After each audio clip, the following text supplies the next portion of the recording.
What's up, everybody, and welcome to my humble little corner of the internet that I never use. I got Aircraft Sparky here with me today. I'm just going crazy over listening to people, even people I like Ranting Monkey, and I think it was Scribe of Light that was, gave any kind of justification to the Democrats' argument that Trump did something impeachable or even did something wrong. uh, in order to come to that conclusion, you really have to pay attention to just this selective window of evidence that the Democrats presented to you. And even then, I have a hard time jumping to the conclusion that Donald Trump did something that was worthy of him being removed from office. And furthermore, I get even more just just I don't know, out of my mind crazy when I hear people pretend that the Democrats and people like Adam Shifty Schiff are honestly thinking that, or they honestly believe that the motivations of the Democratic Party were pure. It's all absolutely insane to me. So there's the backstory. Sparky, what's up, man? Man, not much. How are you doing today? I was bored. That's the other reason I'm doing this stream. Yeah, you know what? And I can understand why you're bored. Well, Look, we've been going through what? This is month 2 or 3 of the just for the impeachment. impeachment, but yeah. So part of this is we've been talking about impeachment since day one. It's I mean, before he even took office, people were talking about how they're going to find a way to impeach him. Yeah, It's been going on forever, and there's a lot of fervor in the Democratic base. So if I'm just thinking about motives, like honestly, I think this is all political, 100%.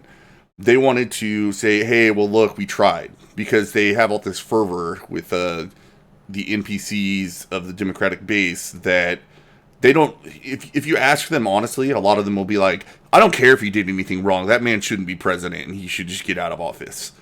Like a lot of them will honestly tell you that's how they feel. well, and it's been going that way for a while. The idea of impeachment has always been political. However, in the past, for the most part, and we can put an asterisk next to Clinton's impeachment.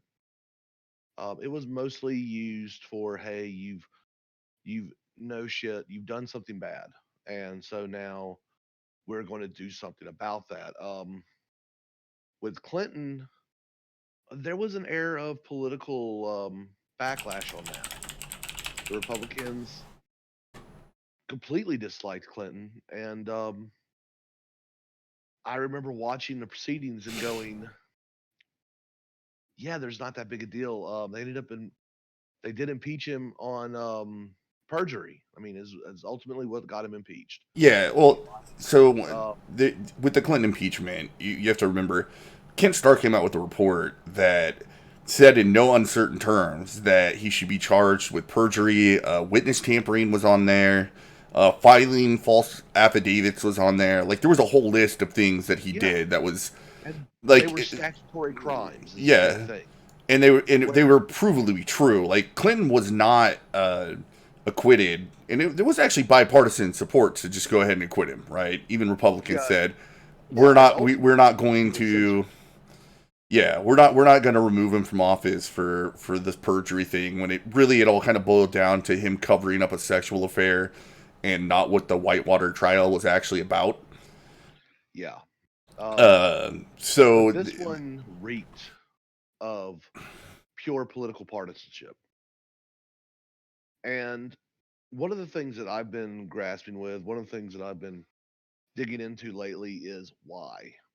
I mean, sure, they think the Orange Man is bad, but look at the results he's delivered. Is he really that bad?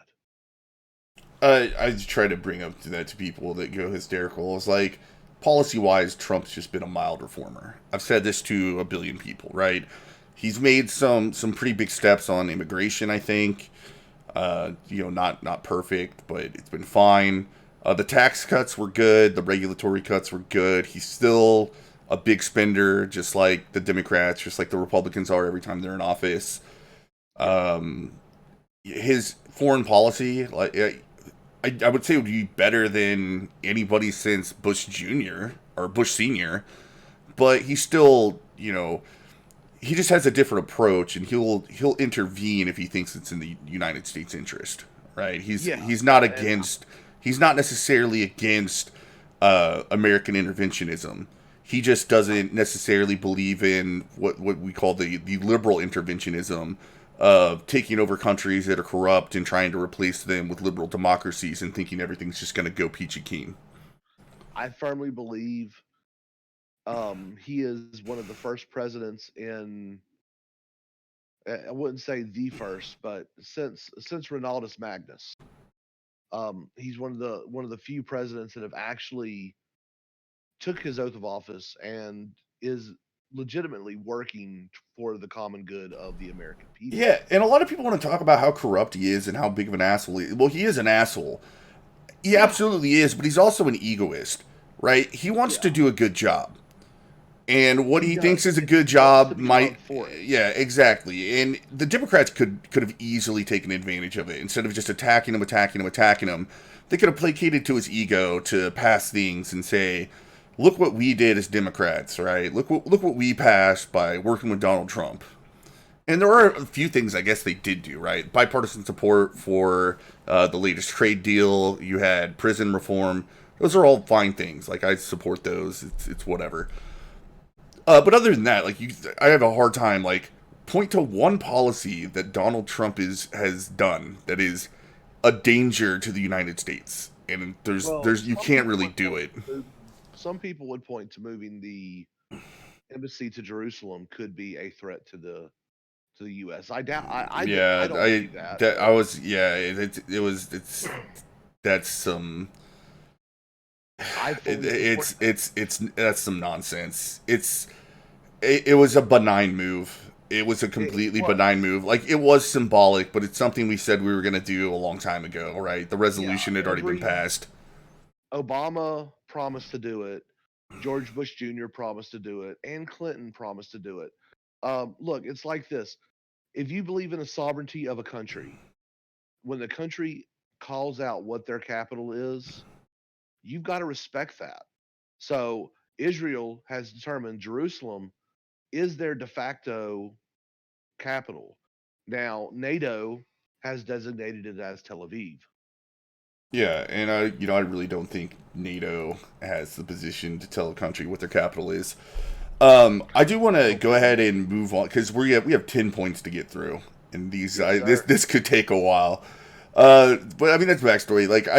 I like Trump? I think he's meh. Like, he's okay. I definitely prefer him. I'm glad we have him other than Hillary. I'm a Ron Paul guy. Donald Trump is not a Ron Paul guy. So, the idea that I would, like, if Trump did something that was, blatantly impeachable, that I would still be defending him. I think that's nonsense. And that accusation has been lashed out at me by, my liberal friends. And I was like, you guys are crazy. And I just dropped the subject. But if Well, I actually thought that there was something here, I I would say it. am And I a just don't supporter of see it. Ron Paul's principles, but I loathe the man Ron Paul himself. Yep. Well, And and that's what I seem. I actually, I'm not going to say I loathe him. It's nothing. Me supporting Ron Paul has nothing to do with the man. It has everything to do well, with the idea and the kind of government I want to live in. he his ideas are great. I support most of his ideas, but his execution, his stance on principles at times where I felt misplaced, like following the authorization of troops in Iraq. He's an Ron idiot. Ron Paul was denying funding for Yeah. soldiers for Well, body armor. yeah. He's okay. He's an ideologue, and like I said, votes strictly on principle. It's his goal was to spread a message rather than uh, be like a real viable political candidate. So I'm on board with you there. But I'm gonna get to point number one here. Everybody listening, like I said, we're in Pinoid's chat. Anybody that wants to hop in, just go to the waiting room. I'll be happy to drag you down. I know Mad Dodge was just in there and then he bounced out. I told him to hop back in. I just wanted to get through this little opener segment that we're doing here. It's explaining how we feel about the president in general before we get into these 10 arguments that I think all fall flat on their face. So the first one, and we don't, I think I watched most of the hearings that were public. I watched more of the trial than I cared to. And I mean, there's no reason to play any of the clips because I think we all know the information and why these fall flat. But, like, number one, they say the president cared only about announcements of investigations. Right? Like, I'll go ahead and pass it to you. What do you think about that claim, Sparky? He didn't care only about the announcements. Now let's be honest, Trump is a very public-minded individual. He wants the public to know what is going on. So yes, he probably did push. Hey, hey, look, this is what I need you to do, President Zelensky. I need you to tell the people, look, we're looking into the Bidens. I Yeah, and it wasn't he really, wanted it he wants wouldn't, people to know these things. That way, yeah. the people see that your government is working for you. It probably didn't really go down like that, too, right? So, No, it probably did. Ukraine comes up, and he's just like, yeah, like, it'd be really nice if they, let people know that they were investigating this issue, that I find it important. And then, so you had some selective text messages. They went back and forth. Like, if you see the whole context of things, I believe the Republican defense showed, it was like, well, they kind of left out this whole part where in the transcript he brought up, burden sharing. They kind of left out this part in this whole conversation where they were just talking about general corruption in the Ukraine. So yeah, and the cherry pick.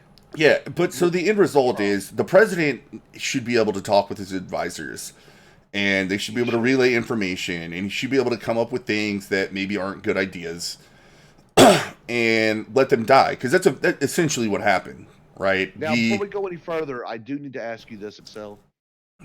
Witnesses, where did you stand? I just thought there was no point. What I would have liked just for topic was for them to call witnesses, right? I would have wanted.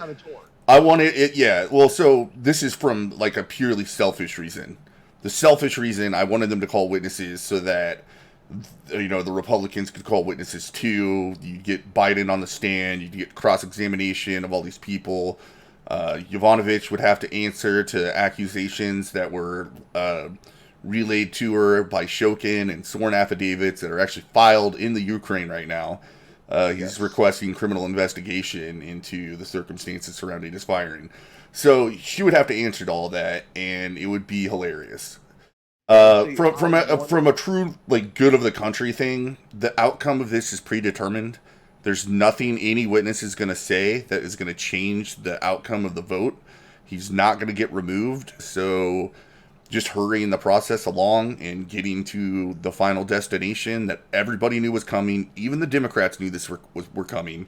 I know they like to play, they come out and they say nonsense like, the Senate's on trial and this is a sad day for democracy.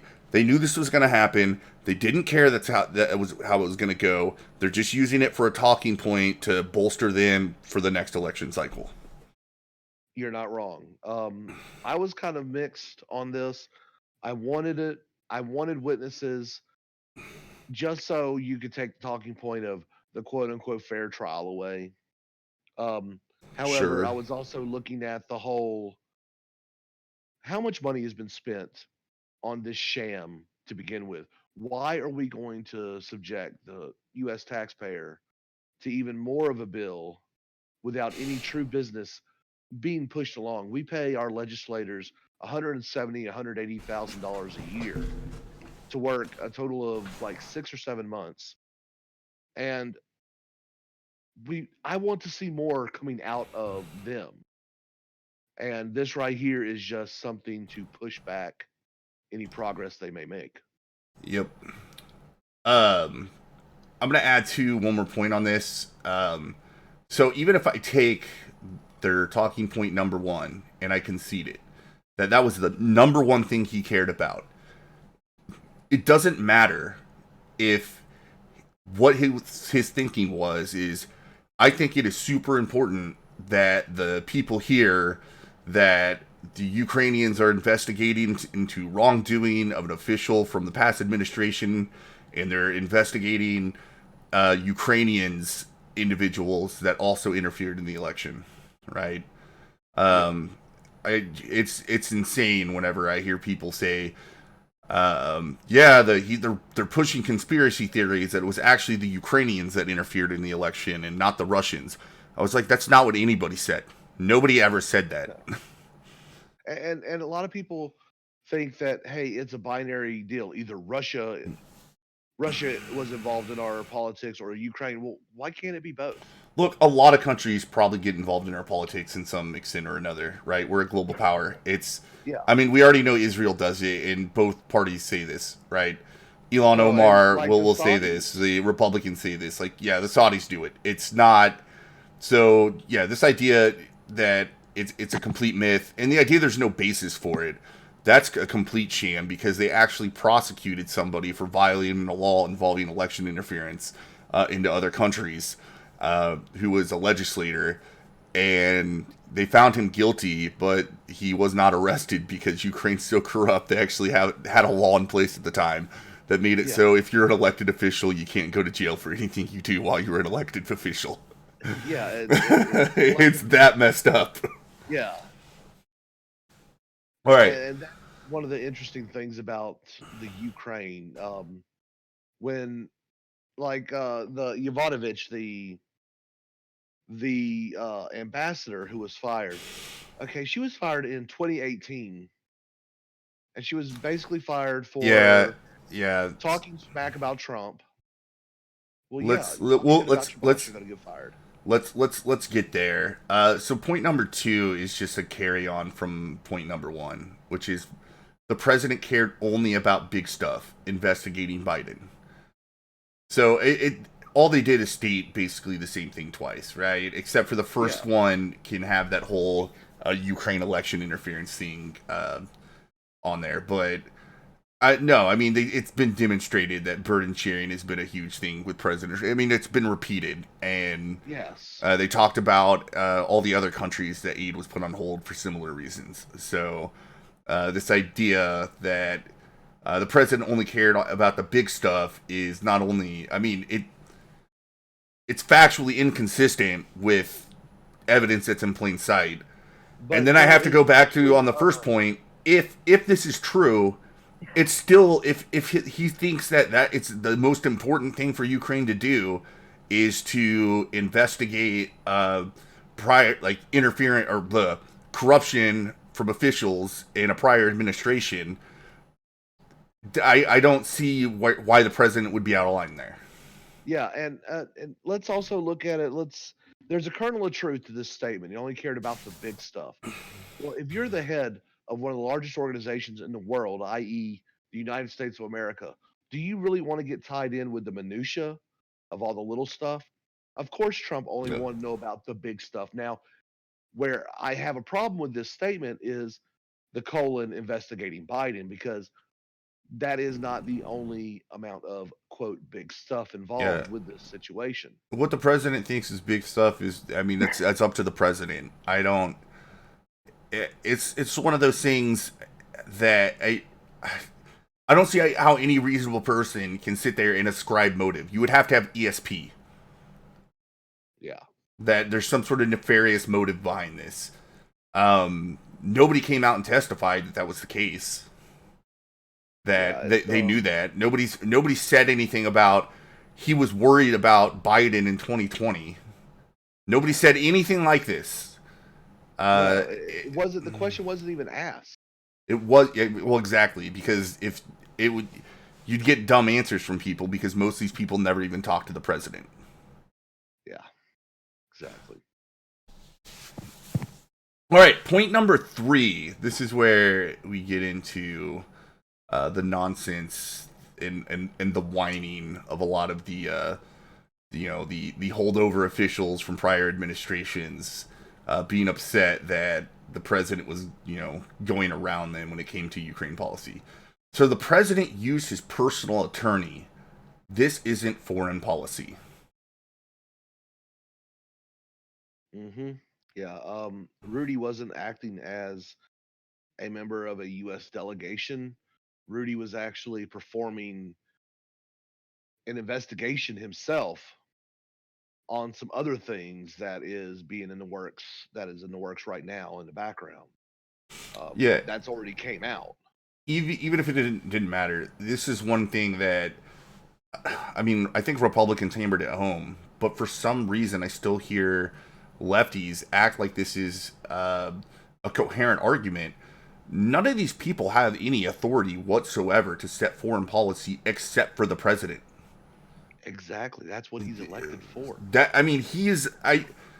There are a lot of things that I think the executive branch does too much, has too much power, and that is Congress's fault, both parties' fault for years on end. But as it stands, there's no agency uh, above the president, right? So Maria Yovanovitch, she can whine all she wants about how she felt she was mistreated and that she wasn't in the loop. But the fact of the matter is the president doesn't have to conduct things the way other presidents did it. He can set it his policy and do it the way he wants. So even if he had Rudy over there as the liaison between Ukrainians and him, the president can do that. It's not even unprecedented. Well, and It's happened going back to like FDR, which is another thing. It was like you want to look at like let's put FDR's record against almost any president. FDR would be impeached in a heartbeat today. well, I don't know. I mean, because the Republicans wouldn't have the balls to do it. True, but by the same The standards, you would Democrats would be if it, bobbing on that if dog. you held FDR to the same standards that you're holding to this president, you would have to Yeah. impeach him, several times over. But that isn't happening. I mean, come on, they won't even hold to remotely any of the same standards that So they're holding Trump to. so point 4 and 5 are just continuations of this, right? Investigations never part of U.S. official policy. That's a lie. No, first off, not only is it a lie, right? We actually have a positive responsibility that this is my understanding of foreign aid. Congress passes these bills approving funds to be released, but the executive has an affirmative duty to ensure that these funds are being used in a way that will promote the U.S. national interest. It's And part of the whole division of almost power. yeah, and almost every president has you know it is their job to also sway countries into making policy decisions that are beneficial to the United States.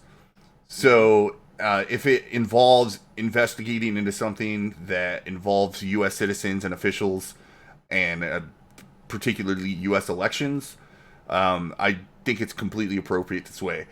And my understanding is so the aid does have to be released. And if they don't release it, he's going to have to go to Congress and be like, look, this is why I'm not releasing the aid. And then Congress can go, like, at that point, wouldn't you decide it in the courts if the executive order to hold the aid is valid? No, because that's still at the will of the president. Um, the president is elected to carry out his agenda, his foreign policy. He is not, he is Well, co equal to Congress. But see, where Congress is, where they are, where their equality stands in the whole foreign policy realm is they have to approve treaties, they have to approve money within the budget for foreign aid. However, execution of delivering that money is at the will of the president. The president, just because it's approved, doesn't mean that it has to go out. And that's what a lot of people are sitting there going, "Oh well, Congress approved it." Well, yes, Congress approved it. They approved the spending, but the executive can go, "No, we've decided against it because of this." yeah, I mean, They feel about that. I'd have to look at how the laws are written. I mean, if the law was written, we're passing into law that this much money must go to Ukraine every year, and there's no contingency behind it, right? In which But I don't that's not a think law. I don't think it would ever pass, and I don't think that exists. Yeah. I don't think that's how it's written. So, No, it's just um, a basically what it is there is something brought up in front of Congress. Hey, we're requesting this much money in foreign aid for these countries. Yeah, and X, Y, and Z. then they just approve it. That's They just approve that's it. how it goes. That's yeah. But part of the checks and balances is the executive has the authority to determine if they are going to execute that initial spending. They don't Yeah. have to spend. Yep. You know, I'm not going to say I'm like completely familiar with the law, but I absolutely know that this idea that the president had no authority to hold the aid is nonsense because every past president has done something similar since we've been involved in foreign aid spending. Real quick, I do want to address the chat. Memes, Gulf City, Nicholas Donk, I already talked to you. Patrice Ripley, hey, it's nice to see you. And she makes a funny comment. The leftists have actually started blaming K-pop for losing impeachment because random excuses. Yeah. And then Vacheline sets in the chat saying, the main thing I found stupid about Trump was he brought back the troops from China and didn't properly quarantine them. Wah, wah, wah. You want to hear more about China? Go to Frank's channel tonight. There'll be a lot of talk on that. Yep. And we'll talk a little bit about that after the stream's over. Um, so all this stuff about official channels, official U.S. policy, this isn't foreign policy. That's it's just not true. It's constitutionally incoherent because the president sets foreign policy. Yes, and there is no such thing as official channels Yeah. because Well, a it's what lot of the foreign official policy channel is is done through whatever the back president. channels. The official channel is whatever the president sets up, like as the official Exactly. channel, right? So just because it was the official channel during Obama doesn't mean it's the official channel during every other president. Like even if the last 30 presidents did things one way, a new president can come in and operate foreign policy a completely different way. That's actually part of the reason Trump got elected. And we were talking about it. Trump has trust issues, rightfully so. I think if you look at his entire presidency, what went on with Crossfire Hurricane, the selective leaking by people in the administration, he has reasons to distrust people. Yeah. I mean, the man can't have 2 scoops of ice cream without it being plastered on the front page of the New York Times. Like if you want to have the debate of because I'm certain a lot of this is Rudy Giuliani in his ears. Like Rudy Giuliani has his own podcast now, so you can go listen to everything he's saying to the president. So if he trusts Giuliani and Giuliani is telling him all the stuff that he's going on about with what happened in Ukraine, then yeah, of course he's going to be concerned because Giuliani's case, it makes it sound pretty damn crazy that we wouldn't be investigating the Bidens. Yeah. So you can have the debate whether he should trust Giuliani or whether Giuliani's reliable, but the fact of the matter is we can't read the president's mind like 1 and 2 suggest. And number 3 or 3, 4, and 5, these are constitutionally incoherent because the president sets foreign policy. So number 6, multiple administration officials reported concerns. And see, no, not administration officials, career bureaucrats. Yeah, I mean, depending on how you want to slice it, but that's what it boils down to. You have you have the selectively picked bureaucrats that came up, and some of them said they were concerned. Most of them actually said when they heard the call that they didn't find anything wrong with the phone call. Many of them said, "I'm not with judging whether or not it was right or wrong. I'm just telling you what I'm going to say." Yeah, and what really gets me is like the Sondland testimony. It was, I assume, I presume, I gleaned, these words that he used, and they wanted that is the truth. Well, no, that was Sondland's point of view. Sondland's testimony for the live hearings is he decided that he was just going to give the answers to everybody that they wanted to hear. Yeah, because if you listen to the Republican questions, he gave exactly the answers the Republicans wanted to hear. Yeah, and then Colonel Vindman, I really the memes about that man. I mean, come on. Well, I feel that the president felt this. Have you ever talked to the president? Well, no. Yeah, you had a lot of people saying that Maybe. he lacks judgment. He was uninvited for things. Yeah, He went and told people like he's the reason why he we need to limit the number of people that are on these phone calls. He's the reason why you might want to start locking up every conversation you had because there's people that are going to find anything off that Trump says and leak it out. which will bring me Because right to number 8. he's probably the one that leaked to the whistleblower. Well, And I'll if even Rand go. Paul's question has any merit to it, like I think it's worth looking into. I I was disappointed that Chief Justice Roberts censored that question because it. I don't know what your stance is on my channel. I call out the whistleblower's name. This The only president. reason that I'm not is because I don't want YouTube to delete my channel. But You can Mr. type it. You can type it in the chat, guys. Yeah, Yeah, Mr. EC, the supposed whistleblower, he was overheard reported by real clear investigations that him and some members of Adam Schiff's current staff, the moment they heard how foreign policy was going to be dealt, they were going to find a way to get Trump impeached. that's the allegations going on. Like I said, I don't. There's no proof of that right now. There's just speculation. It wouldn't surprise me if it's true. I'm not going to focus on that right now, but it would be interesting to look into. It would be. Because Vindman was just butthurt, and that's all there was to it.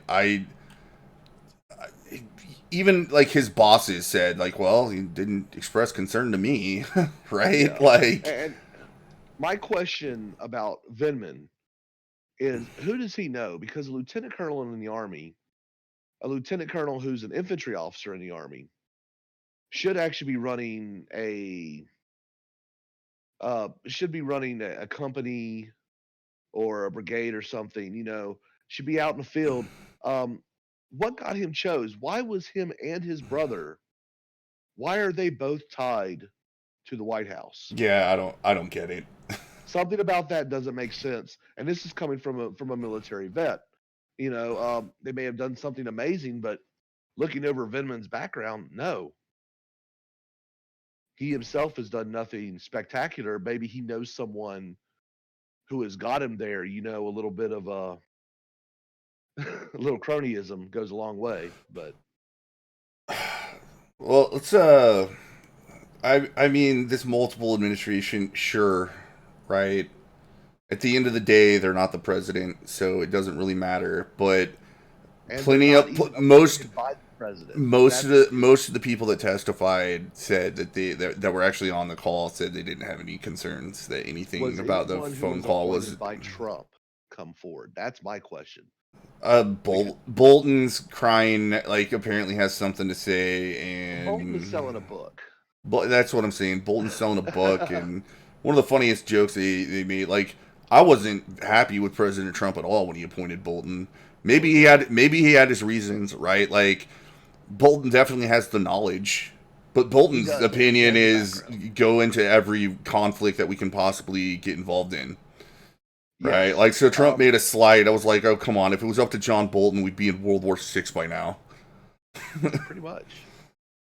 So yeah, I was happy to hear that from Trump because it kind of goes back to like he definitely has a more tempered foreign policy, and I'm glad to see that he didn't bring Bolton over just to stage an invasion of Iran or I don't know, fucking where.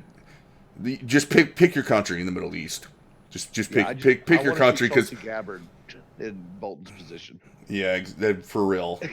Like that's the one thing. That's the one thing that like I am like lock and step with her on. Yeah, Yeah, appoint Tulsi Gabbard to be your foreign policy advisor. I hate her. I hate her for her domestic shit, but her foreign policy I can get behind. I'm, I mean, Somebody, Gulf City Nicholas Donkin is like, didn't Obama have some scandals? I was like, nobody likes to talk about it, but he had plenty. Not to mention, Obama, like they talked about, like with Yovanovitch and that Lev Parnas selective leak, right? Because yeah, now that Parnas is under investigation, I'm sure he's trying to curry favors with whoever he can. So he leaks out something that was actually from 2018, so it was well before Biden announced about how we need to get rid of her. Like, do it yeah, now. yeah. And some people were like, he ordered a hit on a U.S. citizen. I was like, nobody actually believes it. Like, if you actually believe that, Yeah, you're insane. And guess what president actually did unilaterally decide to assassinate a U.S. citizen? yeah. That was Eh, President not just Obama. not just a U.S. citizen. A couple. Yeah, It's it was because you know what, we can argue about how they were bad people and they were in bed with ISIS. That's fine, but when you kill the 16-year-old son of that's a U.S. citizen of a U.S. citizen, yeah, and nobody's like, the only people raising the alarm are the few true peaceniks left on the left and a few right-wing libertarians. Everybody else yeah. is just like, yeah, it's fine, just kill him. But you have The a president can have that constitutional authority. you have a constitutional right to a trial by jury.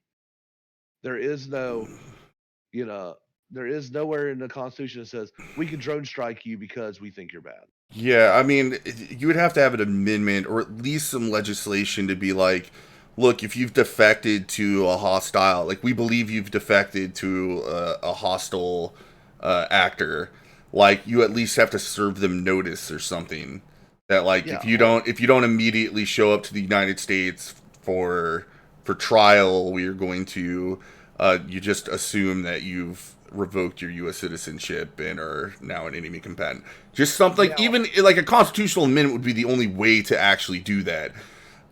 I've had some people tell me that there's possibility that there was actual a trial done through the FISA court, which just makes me say eliminate the FISA court even more. Yeah, that brings me to like one of the best things that's going to come out of everything that's happened under Trump is you actually had Republicans and Democrats agreeing in the Senate that we need FISA reform. Yes, I was like, 100%. that's awesome, right? They're going to co-sponsor legislation and make sure that the abuses that happened for Operation Crossfire Hurricane never happen again. Yeah. Uh, anyway, Ukraine expressed concerns on investigations being political. Hmm. Did they? Not that I'm aware of. Uh, There might have been. I think that's where they took some text messages and some testimony with presumptions from Sondland, and that conversation that Fiona Hill had with somebody that said, "Don't get into this political thing," because that was her opinion that it was political. Yeah. Um, you know, I it's once again like you have to take some very isolated things and bounce that off the fact that publicly the president and the ambassador said they didn't feel any pressure to do anything. They didn't know the aid was being withheld until XY, and Until one the of the points, Time magazine, or was yeah, it Time that yeah, came out and with then a whole an bunch of people article? started asking questions, Yeah. and then they didn't do anything, and the aid was released. And the argument that the Democrats say is that's not really exculpatory, that the aid was just released and they didn't have to do anything because Trump got caught before the aid was released. Yeah, because supposedly, well, Trump knew that the whistleblowers report was coming out, and yada yada yada. That's why he released what he did. Um, and the whistleblowers reports, there was actual talk about that coming out in late July. There was actually some. I was listening to Glenn Beck, and he found an article talking about that, going back as far as like late July, right after the phone call. So it's Glenn Beck. Take it for what you will, but Yeah, like I said, there's no evidence that Trump got caught and then decided to release the aid either, right? and even Like if he you can put did, it on your what's the timeline. problem? Yeah, and that's again, we've already said that these things are defunct, even if true, because you have to ascribe motive that has not been proven and is probably Yes. not provable. The White House attempted to bury the call. There was some interesting testimony on that. I will say that it was put in the secret thing by accident, but what isn't the official position that they gave later that yeah, we put it away because we were concerned about leaks and Morrison Yeah. was concerned about leaks. He was Right. concerned, they're concerned about exactly what's going on that The started this White whole mess. right? So As their far concerns as were completely valid. yeah, as far as any information happens to go in this administration, the White House is a sieve.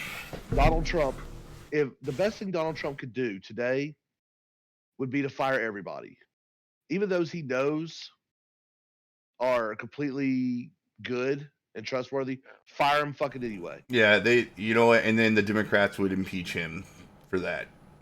Uh, Okay.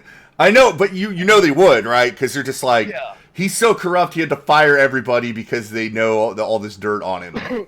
So I he mean, fired him. every president in history has pretty much cleaned house except for Trump. Yeah, Trump has given a eventually, lot of these yeah, holdovers chances, and it has done nothing but bit him in the ass. yeah, eventually that's usually the case, especially over the course of 8 years, right? But the whole, if you really want to say the White House attempted to bury the call, well, then He released the transcript. they released the transcript. Yeah, it's like So you was have it really it. buried? I was You know, like, yeah, I Adam Schiff mean, went as far as tried to manufacture a call after the transcripts yeah. were released. So, and the idea that Schiff didn't know that what he was reading, that people that were listening publicly would, or most of them probably didn't actually read the text of the transcript. Yeah. Adam Schiff. When we get done with this list, I'm going to go on a small rant about him. All right. Uh, The but yeah, president told us in his own statements. I mean, that's kind of true, right? yeah, But he said the arguments we made, right? He said that, like, yeah, I brought it up because I thought it was horrible, right? The Bidens are corrupt, but I don't, it's like it's not like I'm afraid of Sleepy Joe, right? what is there to be afraid of with Joe? I mean, Yeah. for Christ's sakes, he stumbles over his words. He doesn't know where he is half the time. The last thing Donald Trump, what he really wants is he wants a Joe. If he should be worried about anyone, it should be Bernie just because of the ideological idiots that are going to vote for Bernie because it's Bernie. Um, Bernie is the only threat, and he's a remote Trump because all Trump has to do is go, "You're a socialist," and boom, there's he's done. Real quick, I just want I to say, don't. what's up, Blue Collar Canuck? What's up, Evil Dead Ed? Welcome to the stream. Once again, we're in the Pinoid Live Discord. So if anybody wants to join in and talk to us about this nonsense impeachment, feel free to join the waiting room, and I'll be happy to drag you down. But yeah, of course, yeah. He tells Donald Trump uses large bombastic statements. He uses broadly, overly generalized sentences for everything. It's either the best, the worst, it's huge. He never he says a whole lot of things that never really has any substance to it, like most politicians, and you can interpret it multiple different ways. So yeah, he said some things that, in his own words, yeah, you could twist it. If that's what you're looking for, you're gonna find it. Buzz of the Hive has a theory that Biden might have ran just to try to give him some cover for these uh, investigations. It's real speculative, so I'm not. I mean, I'm not going to say I think that's necessarily true, but a lot of, like, for instance, the Democrats being so into connecting Trump to Russia, um, some of that I think might have been to give him cover for what happened with Christopher Steele and the Steele dossier, right? Because Maybe. that literally is exactly what they accused the president of, Hmm. soliciting foreign governments for dirt on political opponents. When it was Like, it quote unquote actually, soliciting yeah, it actually happened, and Ukrainians. it was the DNC. Yeah. Anyway, we have Full Metal Joker up here. I'm gonna go ahead and drag him down. What's up, Joker? Nothing much. Yeah, I was hearing about the overgeneralized terms, and I like people seem to forget with Trump that what was he before he signed up to become president? Yeah. Yeah. He Exactly. was a spokesman slash salesman, so he's trying to sell a product, and with him being the president, his product is his ideas. Well, Or and that's the every president. yeah, That is every president. It's just he doesn't do the traditional political speech. yeah. And that's really what a lot of people are bucking against with Trump. Uh, Trump is rude. He's boorish. Yeah, all that's true. But see, And that's kind of the he's still reason why pretty good. yeah, that's kind of the reason why people voted for him, because everyone's tired of the same old 4 years of the establishment. Because Definitely. the establishment getting people nowhere. Buzz in the Hive, why didn't he run last election? I'll tell you why. Because the coronation of Hillary Rodham Clinton was going to happen, and she would have destroyed him had he entered the race. That is why Biden didn't run in 2016. It was out of fear that he might commit suicide. P.S. Epstein didn't kill himself. Hey, what did Kobe and Epstein have in common? Neither killed themselves. Oh, too soon. Yeah, I want to go ahead and just go to the last point because this is like one of the absolute weakest on this list. President did not care about anti-corruption efforts in Ukraine. That entire everything encompassing in that argument. Not only do we have evidence to say that he did care, right, when he talked about corruption, even in the transcript, he talked about corruption. Like it's not up for debate that he's talked about it, but to say he did not care would require mind reading, right? Because nobody testified that Donald Trump told them that he doesn't actually care about the corruption. He just wants the Bidens investigated. That's not evidence that was presented by somebody else. Wait. If he cared nothing about corruption, how come when they were investigating him colluding with Russia, he was giving every bit of information he had to them and being earnest and honest? Well, it doesn't fit their narrative. That's why they're not thinking about that. During the Yovanovitch dinner, what was the name of the guy? The guy who has the ankle bracelet that couldn't go into the house. The latest guy dropping bombshells on Trump, talking about the Yovanovitch firing. At that dinner, Trump was talking about corruption in Ukraine. When the previous president, when Trump was working with him, not Zelensky, I can't remember the guy's name, but there's multiple times where it showed them talking about corruption. Then Trump cared about corruption. The problem is, and let me go ahead, Excel. Throw your last bit in on this before we're about to go on a tangent. I'm going to take you down a rabbit hole.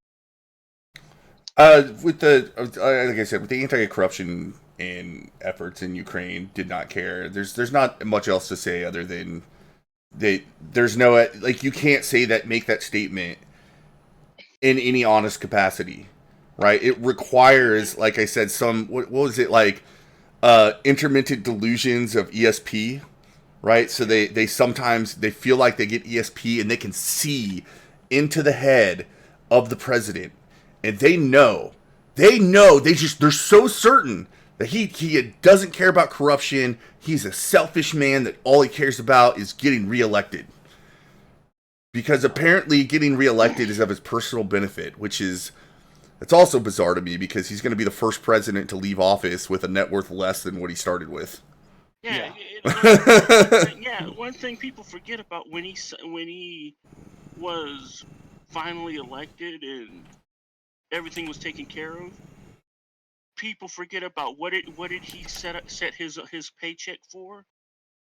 A legal dollar, because that's the bare because he wanted to do it for nothing, but well, you have to set a price amount, so he went $1. Yeah, it's interesting. They want to drag this man, but hey, he didn't care anything about anti-corruption efforts. Uh, no, let me put on the tinfoil hat here. Um, could it be that this impeachment is really them, the DNC, covering their own ass? Because Yeah. Nancy Pelosi, Adam Schiff, um, Joe Biden, Mm-hmm. and John Kerry all have ties to Ukrainian companies Yes, they do. with strong reachings into the Ukrainian government. Could it just be that these people were trying to remove a duly elected president of the United States because they were getting too close to their cash cow? Yes. And I mean, I know that's a conspiracy theory, I'll admit it, but I actually, there's actual documentation to prove that I'm not wrong about their ties to Ukraine. So if everything was about Ukraine, if Ukraine was the straw that broke the camel's back, really what was it that broke the could it be that Nancy Pelosi, who makes $170,000 a year and is a multimillionaire, maybe she's getting a little money in the back door by, I don't know, getting paid for her quote unquote work with another Ukrainian company. Just saying. Me also dabble a little in the whole conspiracy thing.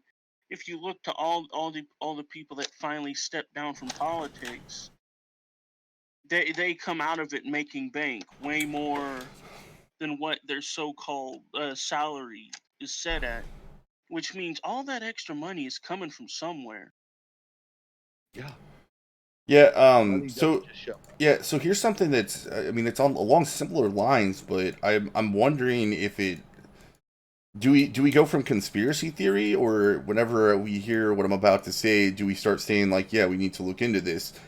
Oh, we need to look Well, into it. no. Well, so I haven't even said what I I haven't even said what the recent news that came out of Giuliani's podcast.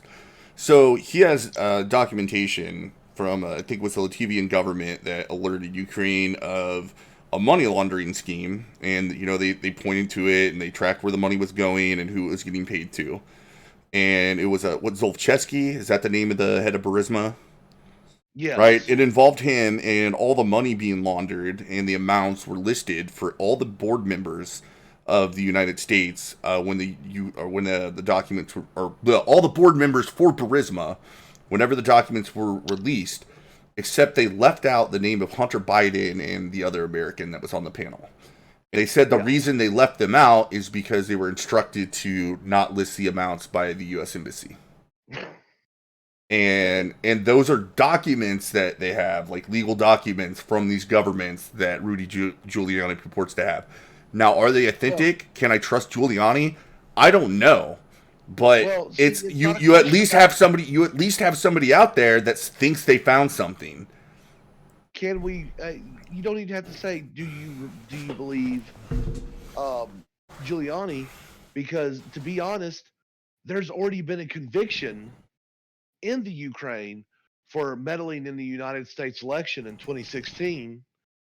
It's already been documented through the High Court of the Ukraine that there was people actually convicted in the Ukraine Yeah, for doing exactly that. there was that one guy, and yeah, it's like I said, this whole idea that like, I don't understand how anybody can think the Bidens did nothing wrong. Like, I've actually heard people say, what did he do? He took a job. He sat on a board. People do that all the time." And I was just like, it's not just that happened. There's all these other circumstances around it that make it sound fishy.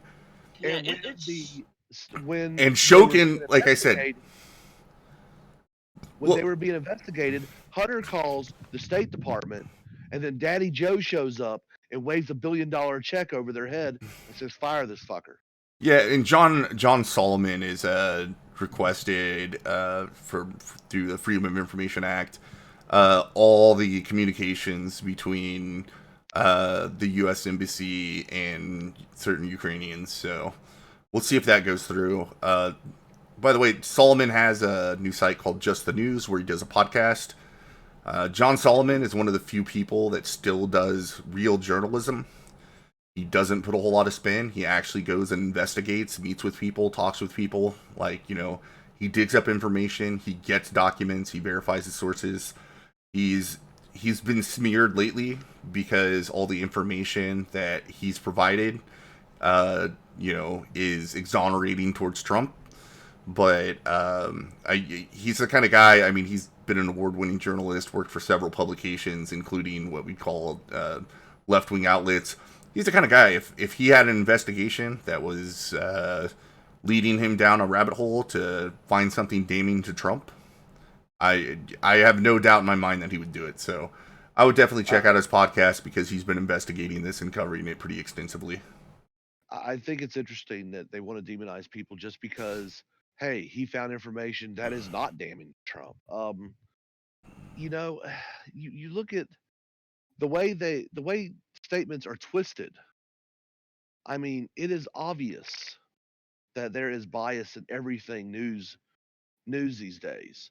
God, for Christ's sakes, Don Lemon was mocking Trump supporters last Saturday night on his show openly. Yeah, Michael Malice actually had a really good segment on the Rubin Report where, that's just 60 years removed of calling those same people the N-word.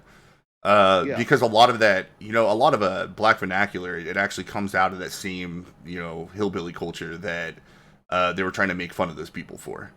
Yeah. Right? And it's a trope that Southerners hate because there's plenty of people that have those kind of accents and they're very intelligent people. It's just where they grew up. They don't have any control of it.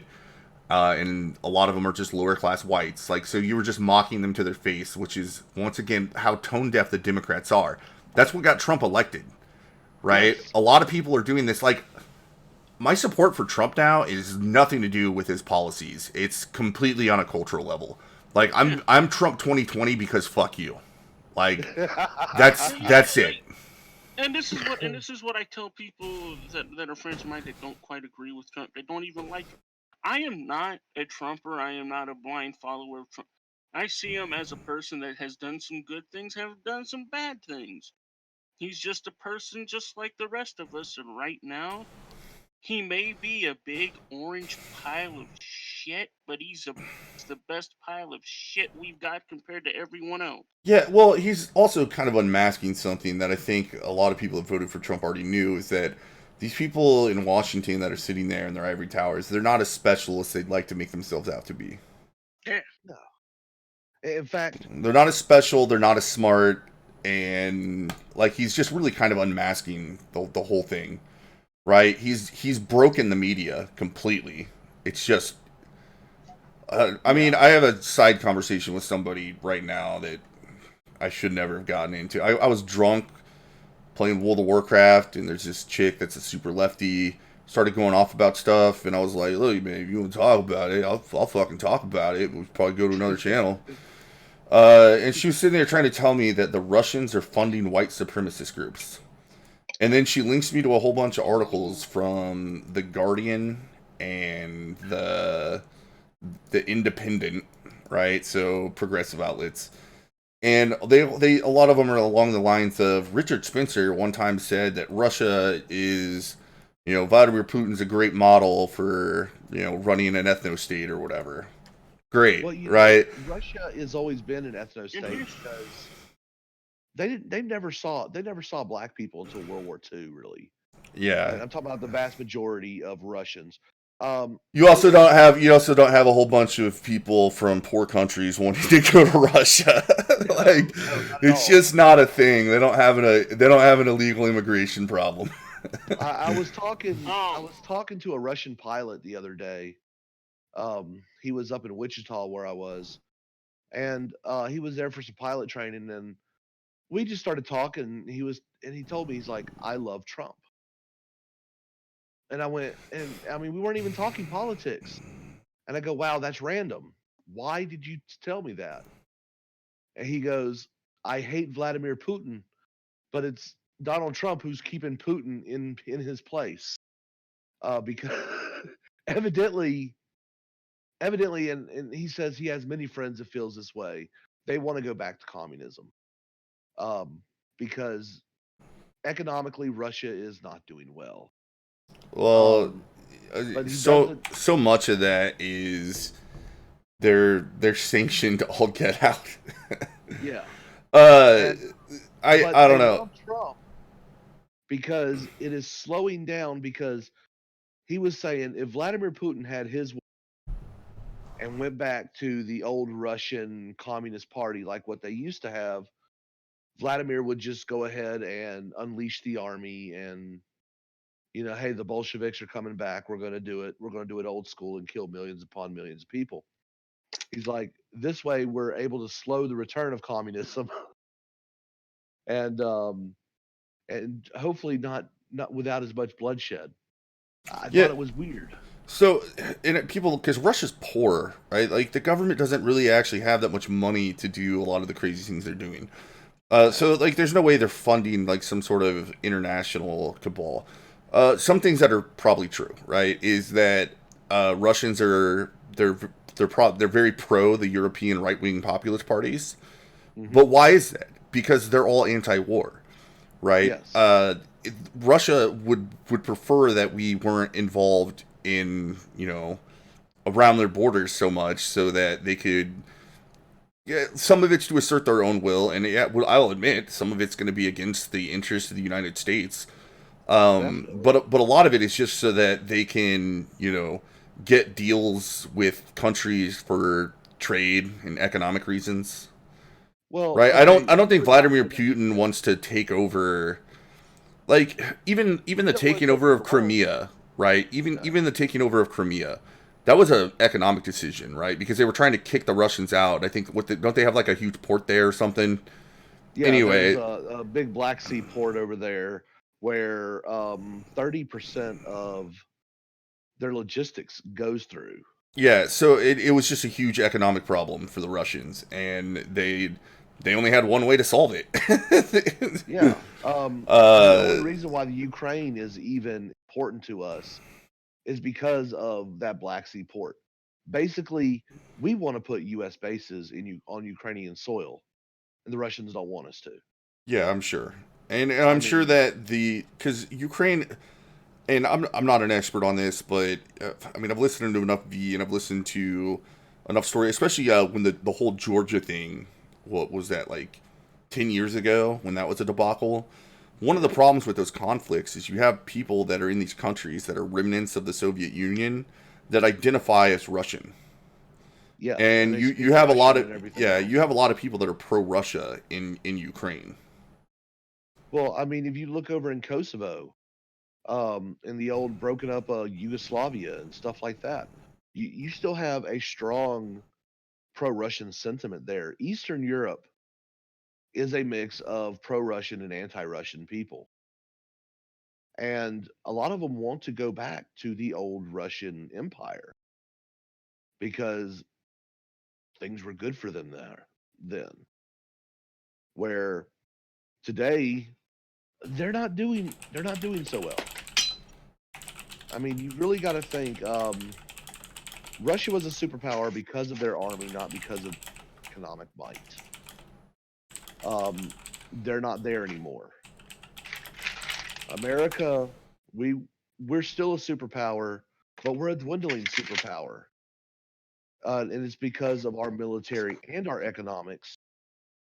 China is becoming a new superpower because of their economic powers and influence, and now a Massive population.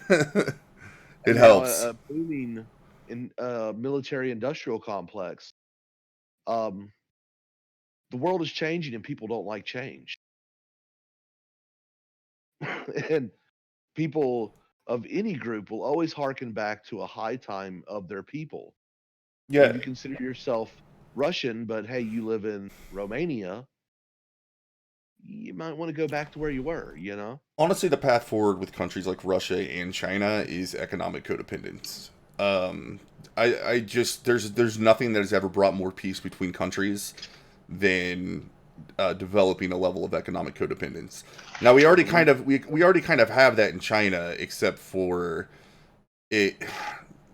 I mean, Trump's not wrong when he says these deals are kind of unfair and they go one way, for yeah. reasons you mentioned, like China, and I said our patent laws are broken, but China just doesn't give a shit. They'll just steal anything.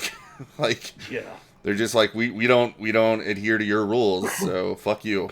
And as a sovereign nation, they kind of have every right to, but coming to some sort of agreement where economic codependence is even in Russia, that's going to go a lot further than putting military bases in I in say we need Ukraine. to open a Levi's jean factory in Russia because I was in Moscow one time, and they'll pay like upwards of like $90 for a pair of Levi jeans because I can't get them there. I don't know why. I don't know if the Russian government is anti denim, but it's very difficult to find denim in Russia, and it's something the Russians want. It's a really weird place as far as, well, from my Oh point of yeah, view, being American. Go ahead, Full Metal. yeah. You said something. No. I was telling eldest, my eldest niece to get the little one. Oh, Yeah, gotcha. it's our.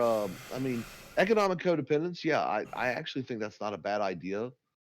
I just don't know what our You, niche would be it's with how Russia. well it's how you get there. Oh, there's plenty of things, right? People make products, people trade Yeah, products, right? It's not a difficult concept to grasp. Like it is totally possible.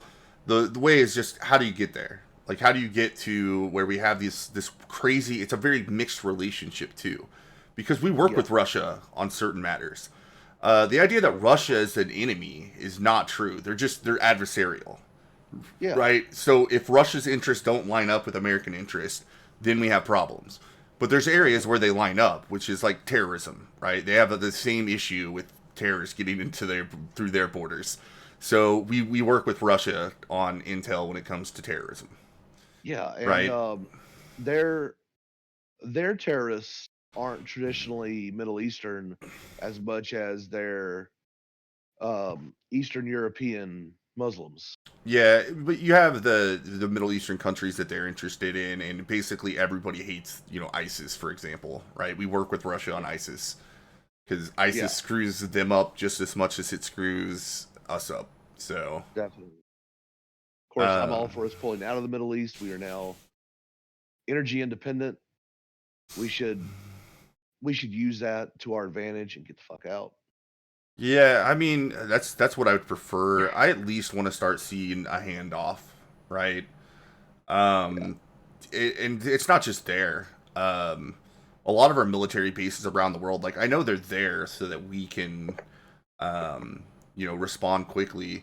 And I'm not necessarily opposed to us, having military bases in other countries like France or England.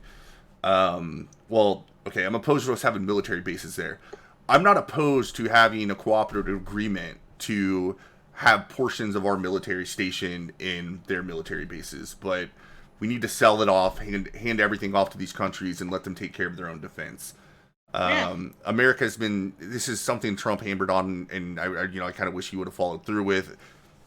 I knew it wasn't going to happen, but one thing I've complained about forever is that while European countries, a lot of the people like to say that they hate America for being the policeman of the world, they're benefiting from not having to really pay for their own defense at all. see, definitely. and this is why I get the flack from a lot of people on the right. Yeah, the right, mostly far right. When I say like the U.S. does not need to be the world police, we can't afford to. I honestly believe that we need to pull out, cut cut funding and foreign aid, and focus on our own country first, and then once we get our country straightened away, maybe think about helping out other countries. Yeah, unfortunately, the EU doesn't a strong enough military presence to even defend themselves, let alone project any actual power. France is merely a superpower because they have like 24 nuclear weapons. England is considered a superpower yet again for about the same reason, except their numbers 18 or 20. Um, I, I don't know what the right answer is. I know what I want. I want Americans out of foreign lands where we don't need to be. However, in order to keep the world as stable as it is currently, I don't see a way to do that without U.S. projecting power worldwide.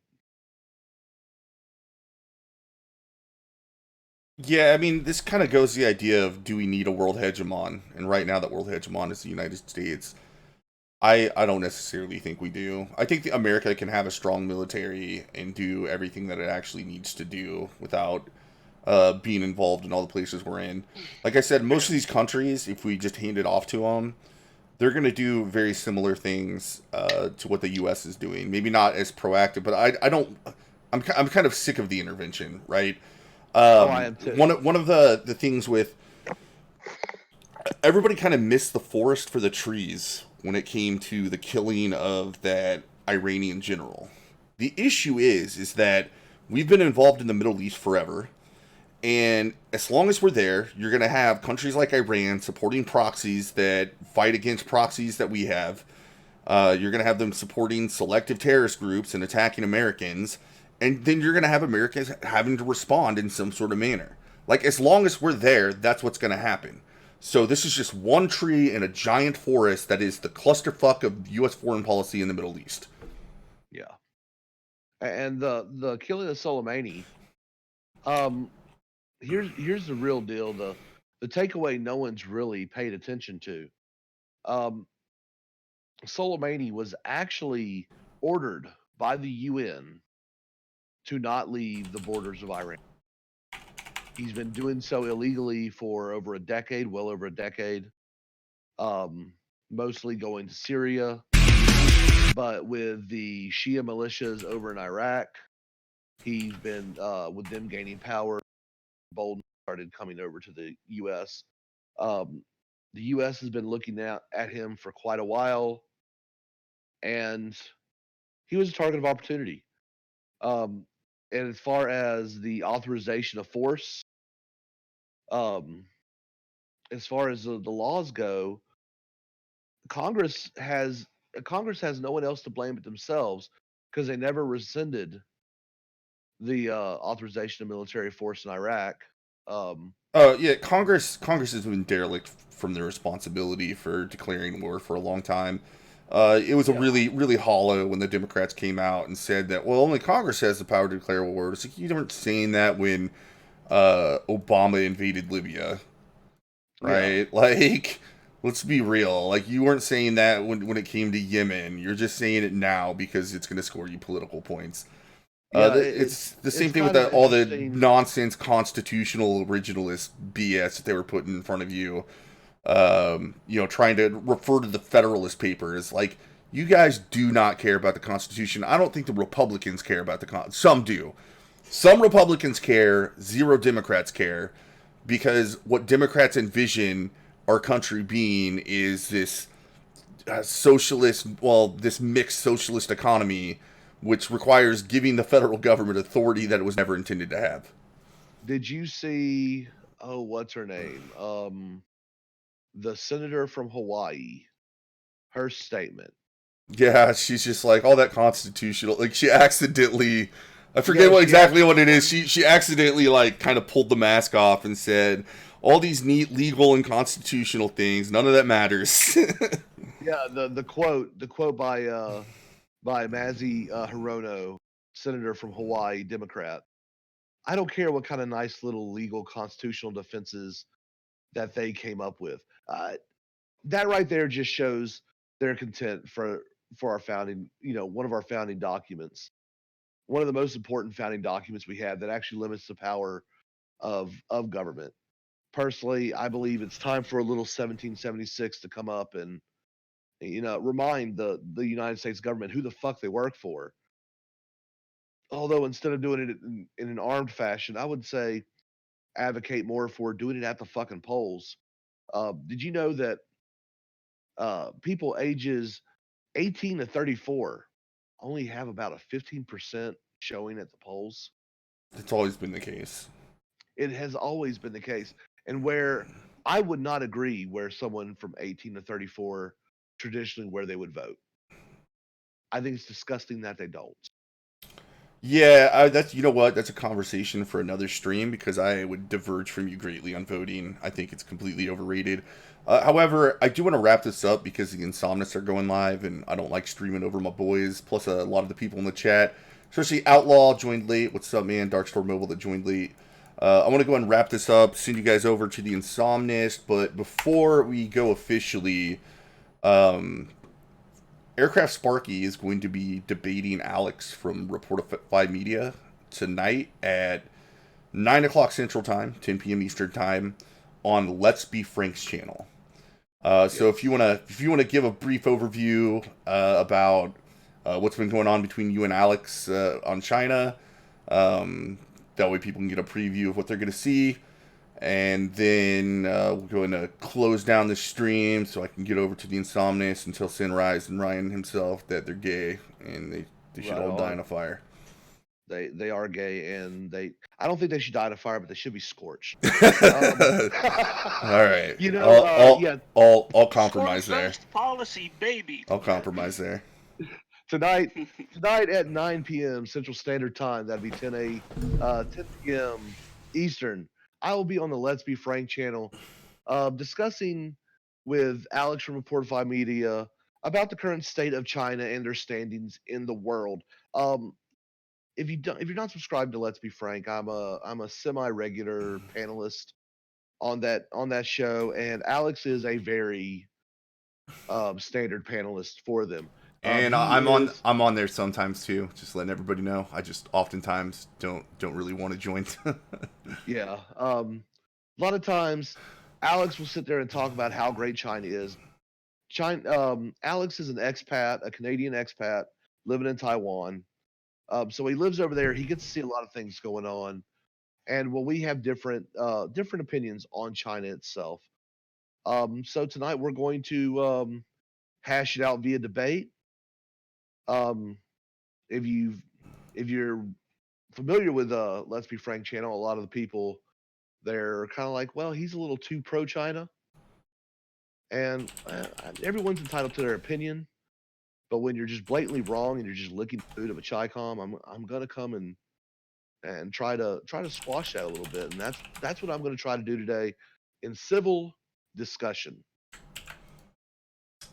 All right, so the link above that I posted will get you over to the Insomnus channel, and the other link is a link to Let's Be Frank channel. Make sure to go over there and subscribe. Thanks everybody for tuning in. I know I don't go live on my channel very often, but I couldn't find Pinoid. I'm pretty sure right now he's getting his dick sucked, so I don't know. Maybe I'll stream with him tomorrow. And Sparky, maybe I'll talk to you tonight at 10. I'm not sure if I'm actually going to be on the stream or if I'm just going to be helping out, but we are going to try to follow kind of an Oxford-style format. And we'll probably let Alex start with an opening statement, you make a statement, and then after that you guys are going to be talking. And I'm actually going to try to make a survey before and after, as soon as Alex kind of gives me the actual position statement instead of some generalized China versus America. I can see after the debate if anybody's minds were changed. Yeah, maybe some minds will be changed. Definitely over towards the American side, because that is the right side.